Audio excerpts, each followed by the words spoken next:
Bismillahirrahmanirrahim. Alhamdulillahi rabbil alamin.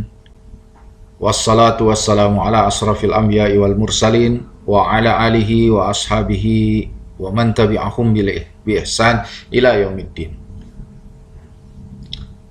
Asyhadu an la ilaha illallah wahdahu la syarikalah wa asyhadu anna Muhammadan abduhu wa rasuluh wa la nabiyya ba'dah.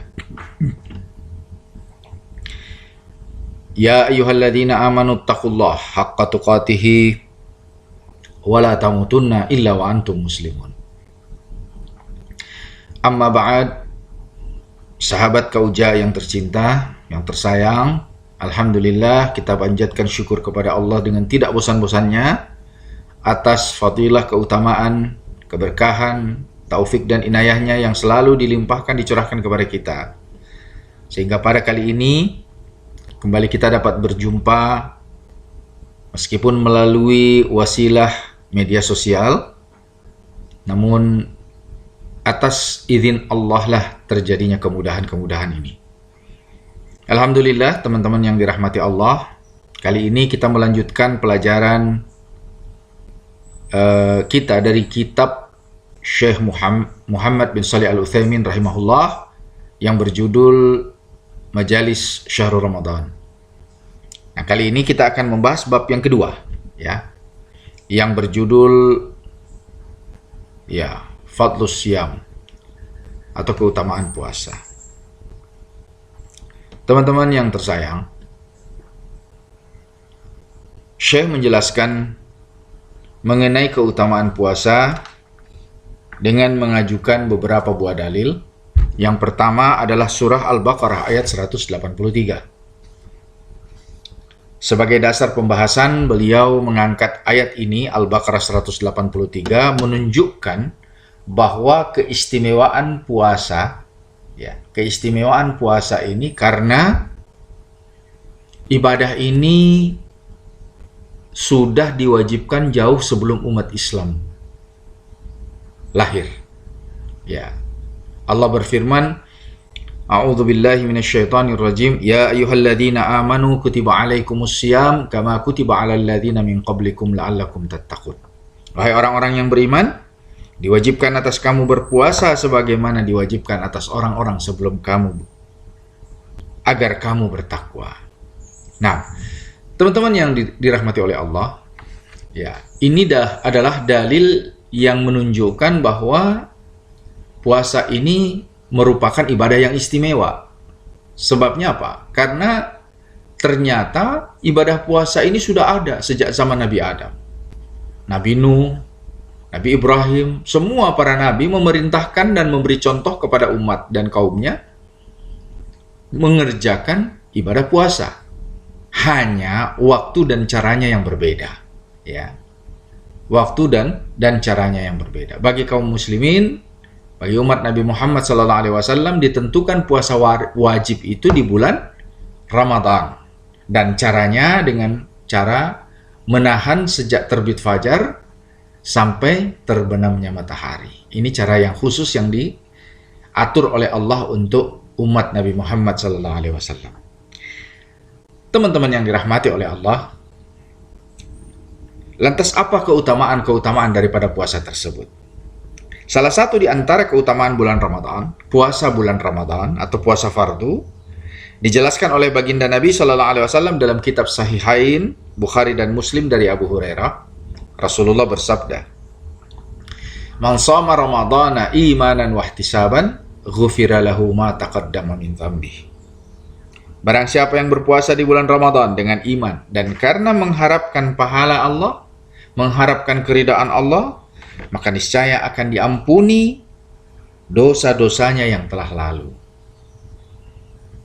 Dalil ini menunjukkan adanya jaminan, teman-teman sekalian, ketika puasa itu kita kerjakan dengan sungguh-sungguh, bukan karena pengaruh lingkungan dalam artian malu kalau tidak berpuasa, atau karena suruhan mungkin di kantor kita, atasan mengharuskan yang bekerja di kantor harus berpuasa misalnya, atau karena terpaksa, ya, karena dia berada di dalam lingkungan orang yang berpuasa sehingga selama dia berada di dalam lingkungan tersebut, dia terpaksa harus mengikuti kebiasaan mereka, seperti tidak makan dan minum, ya kan? Nah, ada suasana seperti itu yang membuat manusia malu untuk makan dan minum ketika manusia sedang berpuasa. Ya, ini beda hasilnya dengan orang yang betul-betul mengerjakan puasa tersebut karena dorongan iman, karena tunduk kepada perintah Allah. Ya. Karena itu dalam hadis yang lain Rasulullah kembali bersabda dari Abu Hurairah pada kitab Sahih Muslim, kata Rasulullah, as-salatul khamsu wal jumu'atu ilal jumu'ati wa ramadhanu ilal ramadhana mukaffiratu ma bainahunna idah tunibatil kabair. Ya, antara salat 5 waktu, ya di antara waktu-waktu salat tadi, kemudian dari Jumat ke Jumat berikutnya, kemudian antara Ramadan ke Ramadan berikutnya, merupakan penghapus dosa-dosa yang ada di antara waktu-waktu tersebut selama dosa-dosa besar dijauhi. Teman-teman yang dirahmati oleh Allah, ya, ini adalah merupakan dalil-dalil pendukung mengenai keutamaan puasa Ramadan. Yang pertama adalah untuk menggugurkan dosa-dosa. Ya. Yang kedua, kata Syekh, pahala puasa ini tidak terikat dengan bilangan tertentu. Karena orang yang berpuasa akan diberikan pahala yang tidak terbatas. Ya. Dalilnya adalah hadis yang diriwayatkan oleh Imam Muslim. Ya. Sebuah hadis qudsi di mana Allah Subhanahu wa taala berfirman, kullu amali bani Adam lahu. Ya. Yudha'aful hasanatu bi asyri amthaliha ila 700 di'fin. Bahwa setiap amal anak cucu Adam akan dibalas dengan pahala 10 kali lipat sampai 700 kali lipat. Ya. Apa saja? Sholatnya, hajinya, sedekahnya, ya, apa saja, ya, semua amal cucu Adam, kecuali kata Allah illa sauma, kecuali puasa, karena fa innahu li, puasa itu untuk aku kata Allah, wa ana ajzibi, dan saya pula yang akan membalasnya, memberinya pahala, yada'u syahwatahu wa ta'amahu min ajli, dia tahan syahwatnya, dia tahan makannya, keinginannya, karena aku kata Allah. Nah, teman-teman yang dirahmati oleh Allah, inilah keistimewaan puasa. Karena di antara seluruh amal-amal, seluruh keperbuatan, ya, hanya puasalah satu-satunya ibadah yang disebut dengan ibadah rahasia. Mengapa demikian, teman-teman? Ya, karena hanya puasa saja ibadah yang tidak bisa diketahui dan diukur oleh orang lain. Kalau yang lain macam sedekah, apalagi syahadat, ya, syahadat itu harus disaksikan, harus ada saksinya, bukan? Sholat, ya kan? Sholat bisa berjamaah ramai-ramai, kemudian haji, zakat, dan seterusnya. Ini semua ibadah-ibadah yang zahir dan nampak, kelihatan oleh manusia. Tetapi puasa tidak. Bisa saja kita sama-sama makan sahur, ya kan? Dan sama-sama berbuka, ya, sama anggota keluarga kita, bersama-sama, ya, sama istri-istri, sama anak-anak, sama teman-teman, ya kan? Kita rame-rame, sahur, makan sahur. Setelah itu maghrib rame-rame berbuka. Padahal ternyata salah satu di antara kita ada yang sembunyi-sembunyi merokok, ada yang sembunyi-sembunyi membatalkan puasa, entah dia minum, entahkah dia makan, ataukah dia mengerjakan kemaksiatan, ya kan? Seperti misalnya dia ya melihat hal-hal yang diharamkan oleh Allah. Nah, hal itu semua ya membuat puasanya menjadi sia-sia, teman-teman semua. Nah, Nabi dalam sebuah hadis yang diriwayatkan oleh Imam At-Tabarani, dalam kitab Al-Kabirnya, menjelaskan bahwa rubba shaimi hazzuhu min siyamihil ju' wal atash. Ya, kata Nabi, berapa banyak orang yang berpuasa tapi dia tidak mendapatkan apa-apa dari puasanya. Maksudnya tidak ada pahalanya. Tidak ada yang dia dapatkan kecuali rasa lapar dan haus mata-mata. Hanya lapar saja dengan haus. Karena apa? Ya karena dia tidak menjaga dirinya dari hal-hal yang membatalkan. Nah, karena itu orang yang berpuasa ini hanya dia saja sama Allah yang tahu persis hakikat puasanya. Ya, inilah yang dikatakan oleh Allah bahwa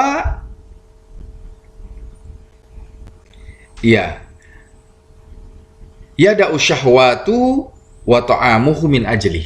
Dia menahan syahwatnya dan makannya karena mengharapkan atau karena percaya, karena yakin, karena mengetahui dan tunduk patuh kepada Allah.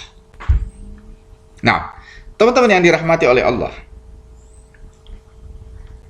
selanjutnya Syekh Utsaimin menerangkan bahwa hadis ini menunjukkan kemuliaannya puasa di bulan Ramadan termasuk ditinjau dari beberapa segi. Yang pertama, kata beliau, Allah mengkhususkan puasa untuk dirinya. Ini saja sudah menunjukkan keistimewaan daripada puasa. Ya, sudah menunjukkan keistimewaan daripada puasa. Sebab sebagaimana di dalam hadis Nabi Shallallahu Alaihi Wasallam bahwa orang yang berpuasa, orang yang berpuasa itu, kata Rasulullah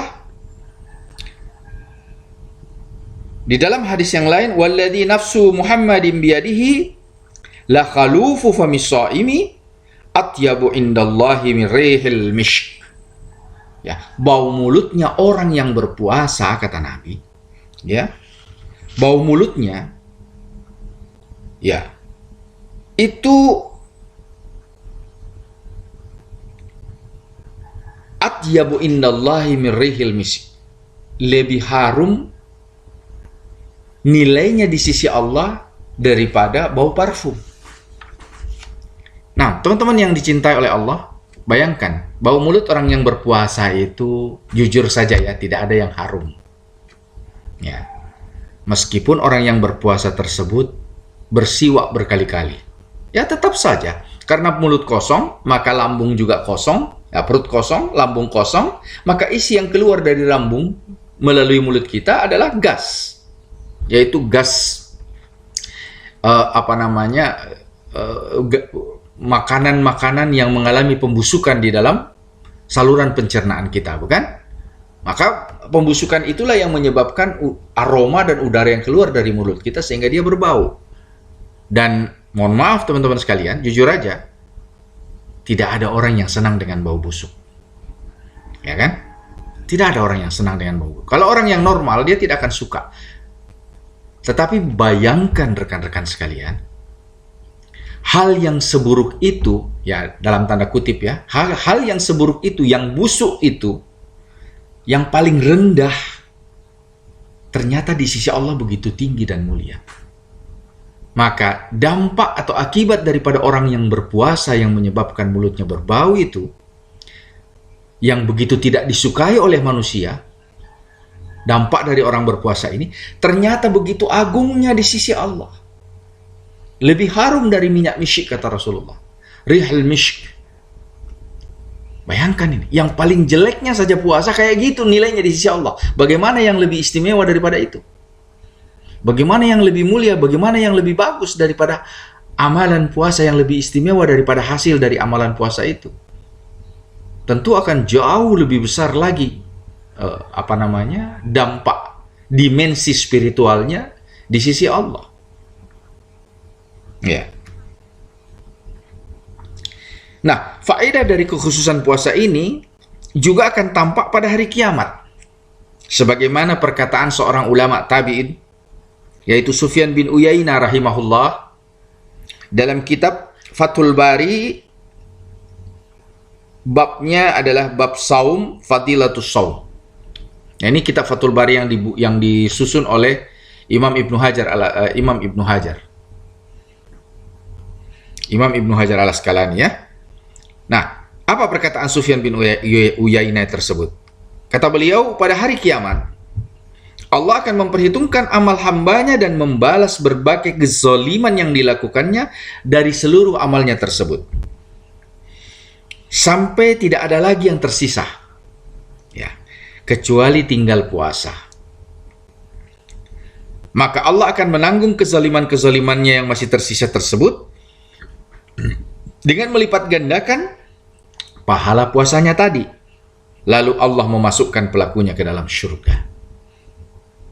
Ini adalah ucapan daripada seorang imam tabi'in, yaitu Sufyan bin Uyainah.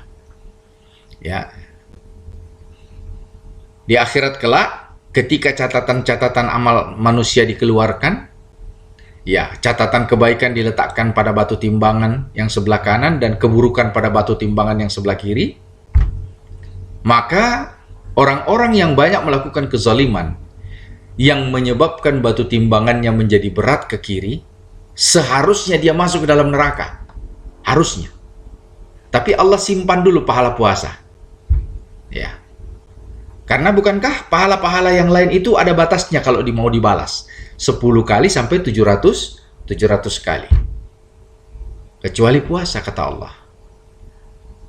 Wa ana ajzi bih, saya akan membalasnya sendiri, kata Allah. Maka nanti ketika pahala-pahala kejahatan, keburukan di timbangan sebelah kiri ini turun lebih berat daripada pahala kebaikannya dan selesai semua, seharusnya sang hamba ini masuk ke dalam neraka.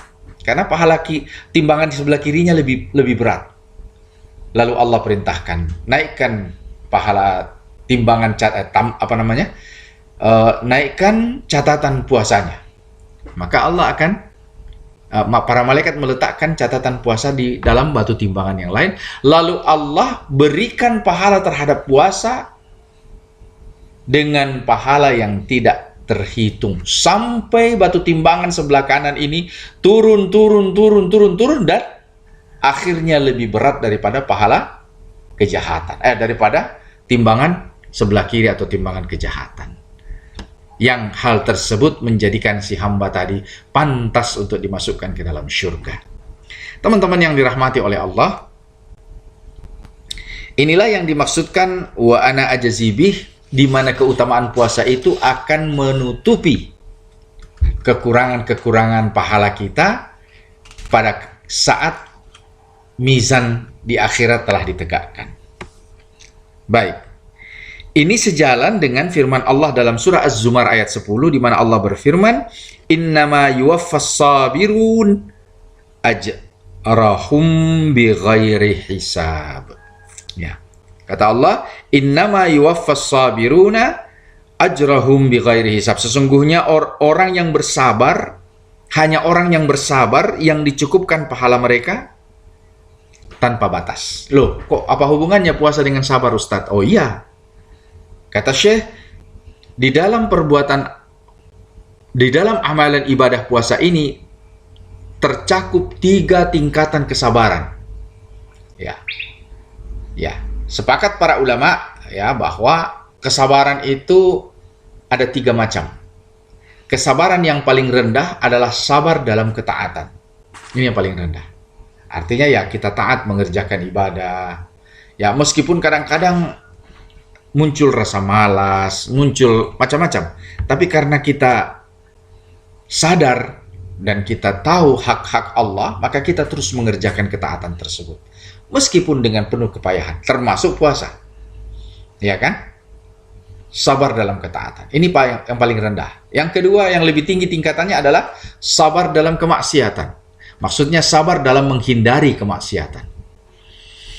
Nah, teman-teman yang dirahmati oleh Allah, ini sedikit lebih berat, karena biasanya kemaksiatan itu menjadi sesuatu yang mengikat hati kita. Ya, satu misal, judi, ya kan? Orang yang sudah gemar berjudi, sulit sekali berhenti. Ya, kecuali karena rasa takutnya kepada Allah. Yang lainnya apa? Banyak sekali. Berbohong, ya, merokok, lebih-lebih lagi. Teman-teman yang sudah terbiasa merokok disuruh berhenti merokok itu sulit sekali. Ya, tapi bagi orang yang mau dan mampu bertahan dari kemaksiatan ini, inilah kesabaran yang lebih tinggi daripada yang pertama. Kesabaran dalam menjauhi kemaksiatan. Dan salah satu pekerjaan di dalam ibadah puasa adalah menjauhi kemaksiatan baik yang baik yang nyata maupun yang tersembunyi. Ya. Sebagaimana dalam hari sebelumnya, bukan? Rubba shaimin, berapa banyak orang-orang yang berpuasa, kata Nabi, dia tidak menemukan apa-apa kecuali lapar dan haus. Karena dia tidak mau menahan diri daripada menjauhi kemaksiatan. Itu tingkatan yang kedua. Tingkatan yang paling tinggi atau yang ketiga adalah sabar dalam menghadapi takdir Allah, menghadapi musibah dan takdir Allah. Ya kan? Nah, ini yang paling tinggi. Yang banyak manusia seringkali tergelincir di sini. Orang yang berpuasa juga seperti itu. Orang yang berpuasa, kata Syekh Utsaimin, adalah orang yang menghadapi musibah. Apa musibah ini bentuknya? Orang yang berpuasa musibahnya kelaparan. Bukankah lapar itu adalah bagian dari musibah? Sebagaimana firman Allah dalam surah Al-Baqarah ayat 155. وَلَنَبْلُوَنَّكُمْ بِشَيْءٍ مِنَ الْخَوْفِ وَالْجُوعِ وَنَقْصٍ مِنَ الْأَمْوَالِ وَالْأَنْفُسِ وَالثَّمَرَاتِ وَبَشِّرِ الصَّابِرِينَ الَّذِينَ إِذَا أَصَابَتْهُمْ مُصِيبَةٌ قَالُوا إِنَّا لِلَّهِ وَإِنَّا إِلَيْهِ رَاجِعُونَ. Ya. Dan kami pasti akan mengujimu dengan apa? Dengan ketakutan, kelaparan, kekurangan harta, buah-buahan, kekurangan jiwa dan buah-buahan. Ya. Maka kelaparan adalah bagian daripada musibah. Tapi bagi orang yang berpuasa, dia menyabarkan dirinya dengan musibah ini. Dia menyabarkan dirinya dengan musibah. Ya. Ikhlas dan sabar dalam menghadapi musibah tadi. Maka inilah tingkatan yang ketiga. Maka amalan puasa itu bukan hanya satu tingkatan kesabaran, bahkan tiga-tiganya tingkatan kesabaran. Manakala mereka berhasil melaksanakannya dengan baik dan sempurna, maka tiga-tiga tingkatan kesabaran itu mereka peroleh. Luar biasa. Ya. Nah, teman-teman yang dirahmati oleh Allah, inilah kemuliaan dan keutamaan daripada orang yang berpuasa, sebagaimana yang diterangkan oleh beliau. Ya. Karena itu,